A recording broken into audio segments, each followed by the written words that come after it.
Title: The Weight of Spores. I still recall the day my family gathered in the living room, their laughter echoing in my ears like a grotesque symphony. My mother, her eyes alight with contempt, stood at the center, arms folded. "You'll never amount to anything, you know," she sneered, her voice dripping with disdain. "All those years of schooling, and for what? Chasing your insane little fungi fantasies? You're going to disgrace this family." It was a moment frozen in time. A caustic turning point. I had been expelled from my PhD program for a prank gone too far, an ill-advised experiment involving a rare and dangerous fungus I'd smuggled from a lab.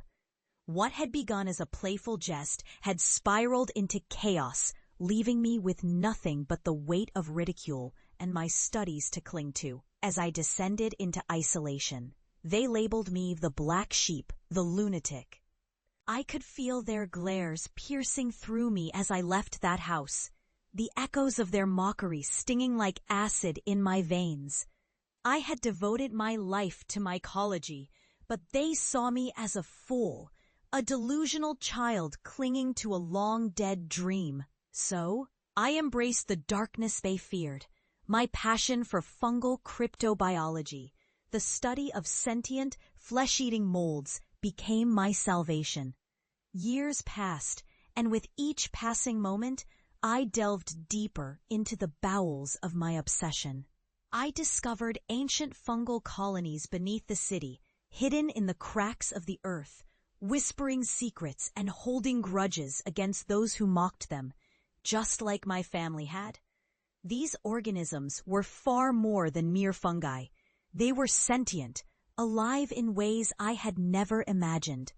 They thrived on the resentment of those who had wronged them, growing stronger with each slight. It wasn't long before I became their voice, their harbinger of dread. Recognition came. But it was not the glorious kind.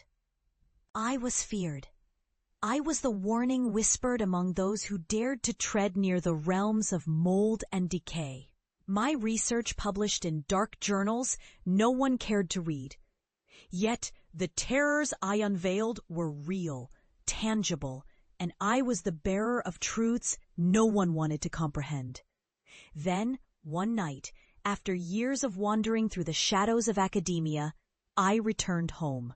The air was thick with tension as I stood outside the door, the weight of my revelations, my spectral crown, heavy upon me.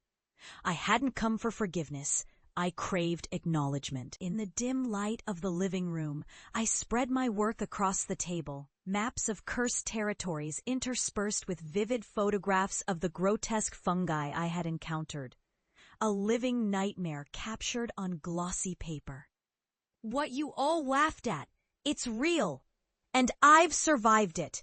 I've become a part of it. Their faces twisted in disbelief. But I pressed on, recounting my discoveries, the sentient molds that thrived on fear and chaos, capable of influencing thoughts, memories, and emotions. They remember every slight, every time someone turned away, every cruel word spoken in jest, and they are hungry. The laughter had faded into an uncomfortable silence, the room growing colder with the weight of my words. I leaned closer, my heart racing with a mix of fear and excitement. "I've brought something for you, something you'll never forget."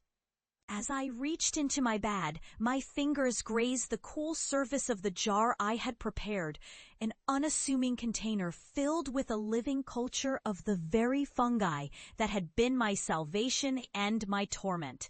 My family's eyes widened in horror as they realized what it was. A dark, swirling mass of threads danced within the glass, writhing and pulsating as if alive, exuding a sickly sweetness that filled the room. "You thought I was mad," I declared, my voice rising above their gasps. "But these spores are more than just fungus. They are a manifestation of every doubt you harbored, every mocking comment you made." Before they could react, I opened the jar. A dense, aromatic cloud billowed out, wrapping around us like a suffocating shroud. Their laughter transformed into frantic coughing and sputtering, their eyes darting around as the spores began to infiltrate their minds. "Welcome to my world," I intoned, feeling a dark satisfaction bloom within me. Feel what I felt. Know the terror I faced. Their faces contorted in fear, the weight of disbelief collapsing as they spiraled into a dizzying reality, a dark epiphany that would haunt them forever. They stumbled, gasping for breath, as whispers filled the air.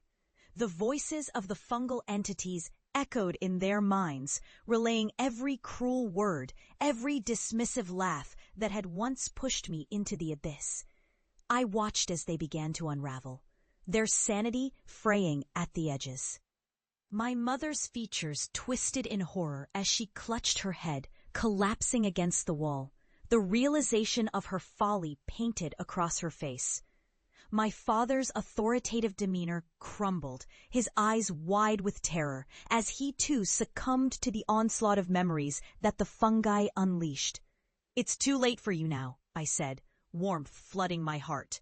This wasn't mere vengeance, it was poetic justice. I had become what they feared most, a living embodiment. With each sob and scream, they felt the weight of their ridicule. The cost of disbelief lay bare in the most visceral way possible. When the spores faded, so did their ability to deny. They would never again mock the darkness, for they had lived it. I left them there, broken and gasping, the shadows of my triumph coiling around me like a shroud. As I stepped outside into the night, the moon hung low, a witness to the reckoning that had unfolded. I had achieved what I set out to do, not just redemption, but an unyielding truth that would forever haunt my family. I was the vengeful mycologist, and the horrors I had survived would now echo through the generations, a chilling reminder of the cost of disbelief.